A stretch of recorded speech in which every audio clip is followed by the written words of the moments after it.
Hello friends, आज हम start करते हैं बेटा एक्सरसाइज 5.4। बेटा ऑप्शनल एक्सरसाइज है अपने पास। क्वेश्चन नंबर फर्स्ट देखो, what is the first term of the AP 121 117 113 so on each first negative term question mark. बेटा क्वेश्चन ये कह रहा है कि जो हमें एपी गिवन है ना, इस एपी की देखो आपको पता लग रहा है कि स्टेप बाय स्टेप पहले 121 है, फिर 117 है, फिर 113 है, ऐसे ऐसे सो ऑन। हम मतलब कि डिक्रीज होने लग रहे हैं नीचे की तरफ। तो कह रहा है अब जैसे हम नीचे की तरफ जाएंगे तो बेटा वैल्यूज हमारे नेगेटिव भी आनी स्टार्ट हो जाएंगी। तो क्वेश्चन वही चीज कहने लग रहा है कि कौन सी टर्म होगी, जैसे ये फर्स्ट टर्म, ये सेकंड टर्म, ये थर्ड टर्म, कौन सी टर्म होगी वो जो फर्स्ट नेगेटिव टर्म आएगी, वो टर्म बेटा मुझे फाइंड करनी है। देखो बेटा, इन गिवन एपी, जो एपी हमें गिवन है उसमें बेटा फर्स्ट टर्म कितनी है 121। कॉमन डिफरेंस कितना है बेटा 117 में से 121 को जब माइनस करेंगे तो क्या आ जाएगा बेटा -4। क्या आ जाएगा बेटा -4। ध्यान से समझना। Now nth term from an AP क्या होती है बेटा an is equal to a plus n minus 1 into D. ध्यान से समझना, an is equal to a की वैल्यू कितनी है 121 प्लस n माइनस 1, n तो बेटा मुझे फाइंड करनी है नंबर ऑफ टर्म, और d की वैल्यू क्या है -4। So an is equal to 121 minus 4n minus minus plus 4। So an is equal to, जब बेटा प्लस करोगे क्या आएगा 125 माइनस 4n। अब ध्यान से समझना बेटा, 4 फर्स्ट नेगेटिव टर्म के लिए हमें पता है जब जो नेगेटिव टर्म बेटा जो आएंगी वो तो जीरो से लेस होती है हमेशा। इसका मतलब जो an है उसको हम जीरो से लेस पुट करेंगे बेटा। तो an की वैल्यू क्या है 125 माइनस 4n लेस देन 0। सो 125 माइनस 4n बेटा वहां पे जाके प्लस 4n। सो n की वैल्यू 125 डिवाइड बाय 4। बेटा आप इसको डिवाइड कर लेना, जब आप इसको डिवाइड करोगे ये आएगा 31.25 लेस देन n। अब इसको बेटा कंप्लीट उसमें लिख देंगे बेटा पूरी फॉर्म में, तो क्या आ जाएगा हमारे पास 32 लेस देन या इक्वल टू लिख देना बेटा, equal to n means 32nd term होगी ना बेटा इस एपी की, जो जैसे first term, second term, third term, इस एपी की जो 32nd टर्म होगी वो हमारे पास क्या होगी फर्स्ट नेगेटिव टर्म। वही चीज बेटा मुझे फाइंड करनी थी। बेटा हमें question number second, the sum of the third and seventh term of an AP is 6 and their product is 8। Find the sum of 16 term of the AP. बेटा बिल्कुल इजी क्वेश्चन है और इंपॉर्टेंट भी है, ध्यान से समझना। देखो बेटा, it is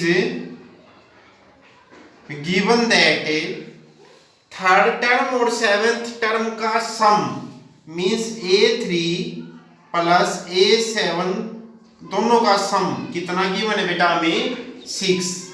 अब a3 क्या होता है a plus 2d plus a7 क्या होता है a प्लस 6d, इक्वल में क्या है 6।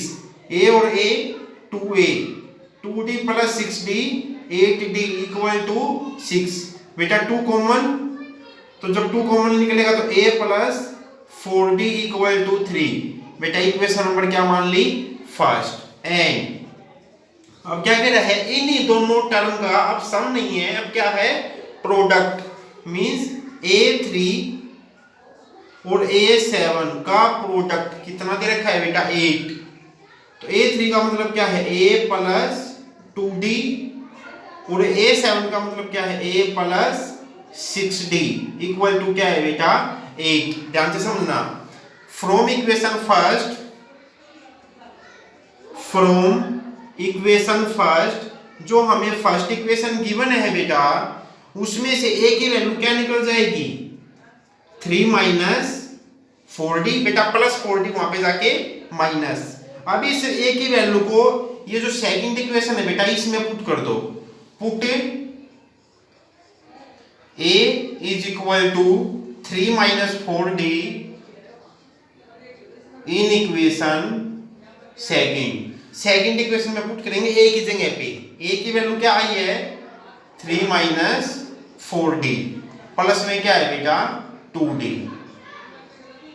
अब फिर A की वैल्यू क्या है 3 माइनस 4D, प्लस में क्या है 6D, इक्वल टू में क्या है 8 बेटा। 3 माइनस 4D प्लस 2D तो minus 2D, 3 minus 4D plus 6D plus 2D equal to क्या है 8।